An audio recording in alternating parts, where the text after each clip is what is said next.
शुक्रवार दिनांक 5 सप्टेंबर 2025 रोजी दुपारी 1 वाजता राष्ट्रवादी काँग्रेस पार्टी प्रदेश कार्यालयात राष्ट्रवादी काँग्रेस पार्टीचे प्रांताध्यक्ष खासदार सन्माननीय श्री सुनील तटकरे साहेब यांची पत्रकार परिषद होती। या पत्रकार परिषदेच्या वेळी उपस्थित राष्ट्रवादी काँग्रेस ओबीसी विभागाचे मुंबई अध्यक्ष श्री बबनराव मदने साहेब उपस्थित होते। ही पत्रकार परिषद संपल्यानंतर प्रांताध्यक्ष खासदार सन्माननीय श्री सुनील तटकरे साहेब यांना मुंबई विभागीय राष्ट्रवादी काँग्रेस पार्टी ओबीसी विभागाच्या वतीने मुंबई अध्यक्ष श्री बबनराव मदने साहेब यांनी ओबीसी विभागाचा कार्य अहवाल सादर केला।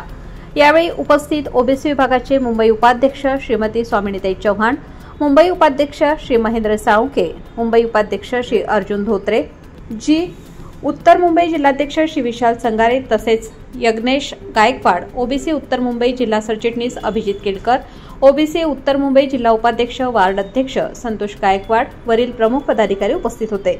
लोकमान्य न्यूजसाठी संचालक लक्ष्मीकांत शिंदेंसह श्रीकांत मयेकर, दक्षिण मुंबई जिल्हाध्यक्ष राष्ट्रवादी काँग्रेस पार्टी ओबीसी विभाग।